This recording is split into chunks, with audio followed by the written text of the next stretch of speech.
Well, hello friends, your friend David Valentin again with an update on the Orlando City SC preseason. So we have now, by the time you're viewing this video, we have revealed our new jersey for the season, our home jersey. I think it looks nice. As always, I will be waiting for the prices to come down a little bit before I decide to drop some money on it. But the excitement now can be felt. We're 5 weeks away from the beginning of the season, and now we know who our first two rivals are going to be. We're going to be opening the season against Atlanta United here in Orlando. It's going to be 3 p.m. April 17th, Saturday. And the following weekend, Orlando City is going to be visiting Sporting Kansas City at 8 p.m. And it's going to be on the 24th.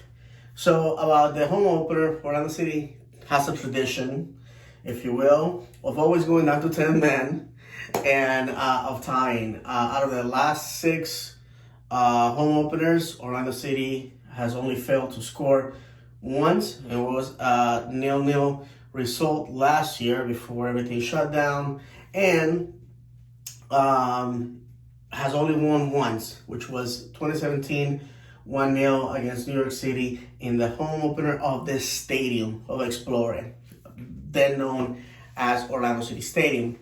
What do I feel about Atlanta? It's enigma right now. They have a new manager. They're going to have new players. Today we found out that former Orlando City center back Alex DeJong is going to be joining them. I wish Alex the best. A fantastic human being. He wants to play. That team was willing to hire him. So I cannot get mad at that. And professional players do not view the game like fans do. So I expect Orlando City players to show him a lot of respect, because when that guy was here, he gave everything he had for our club.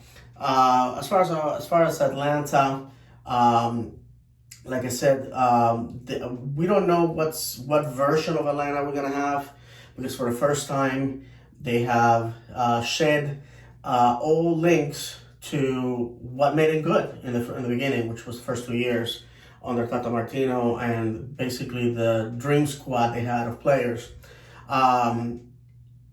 Joseph Martinez is coming back to be with the team. He has successfully recuperated from a tear on his knee.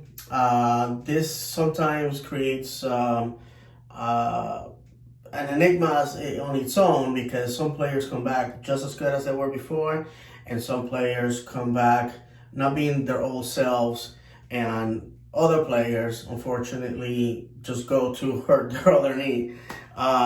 Basically, to be honest with you, I think he's a fantastic player, and I want to beat him. I want to beat him fair and square there in the stadium. He has talked a lot of trash, and it's easy to back that up when you have a fantastic manager behind you, and you have 10 other players that are above normal for the league. But this time, Orlando City is not the Orlando City of yesteryear. It's not the Orlando City that he has known. It's a different Orlando City, an attacking and defensively savvy Orlando City. To me, Orlando City has to win. Cannot be a tie, cannot be a defeat, because that's going to set up the emotional toll that we'll be carrying on the rest of the season.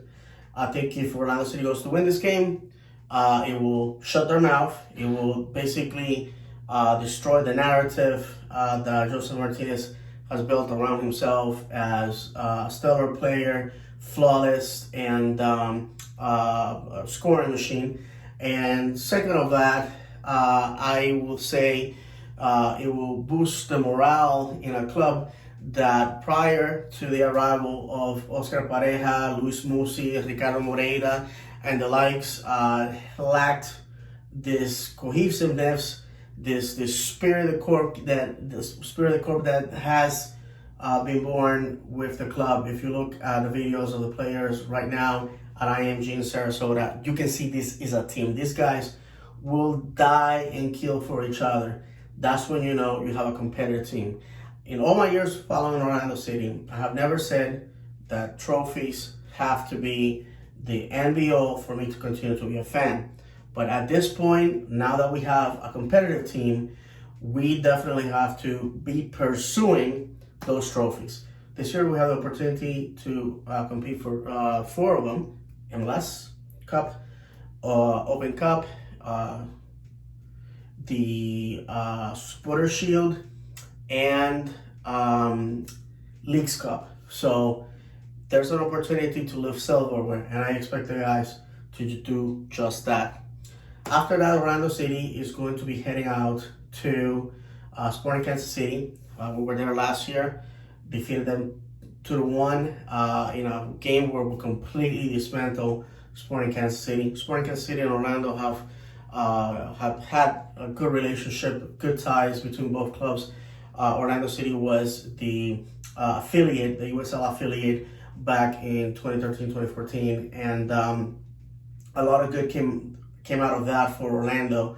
Of course, Don Dwyer coming to Orlando, a lot of training and expertise that was passed down from Sporting Kansas City helped Orlando in the transition to MLS. So I always have a lot of respect for Sporting Kansas City. They have a fantastic fan base, a great stadium, and I always see them with that respect because they helped us out. And unfortunately, a lot of USL MLS relationships have not really gone that way. It's usually the MLS team getting the benefits while the USL team basically is left behind. Did Orlando do that with Louisville? That will be a subject for another video. And to shorten it, like I said, the boys are in IMG, they're training. Alexander Pato finally arrived in Orlando. He was introduced to the fan base. Alexander Vanderwater is still awaiting paperwork for his visa so he can come to the United States. And also, the players have to stay on a 7-day mandatory quarantine before they can join the rest of the club. As we speak, the Daryl DK train continues full steam. It's reported that Orlando City has turned down $10 million for Daryl DK by a top 6 EPL team. My opinion about the whole situation: there's a lot of people that are already planting the seeds of mayhem because they hate Orlando City. They don't want us to do good. Daryl DK had that opportunity in Barnsley because Orlando City provided the opportunity. Orlando City is not holding Daryl DK back at all. This is not the same situation as Kyle Aaron. May I remind the imbeciles that go online to talk about this: the front office, the management of this club are different people.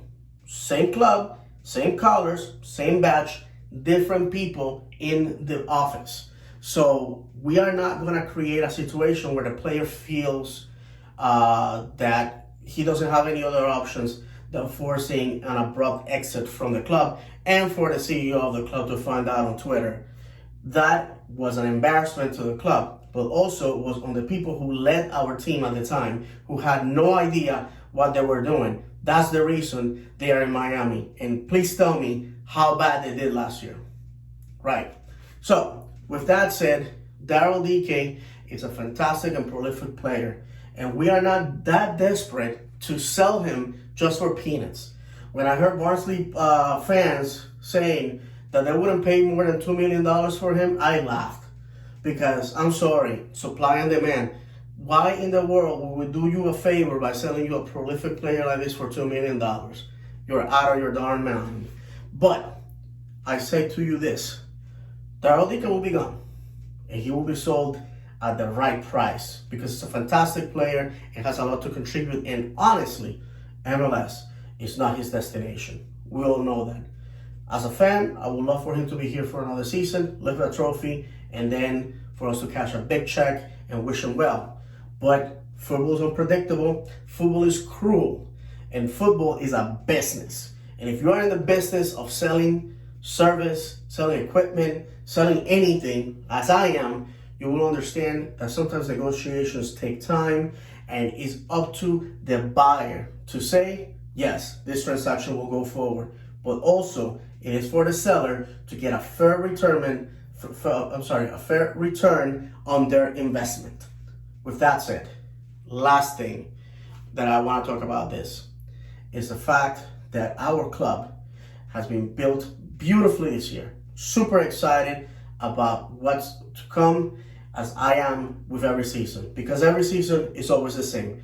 It's a race for 7th place to make the playoffs. With that said, my friends, see you on next video. Vamos Orlando.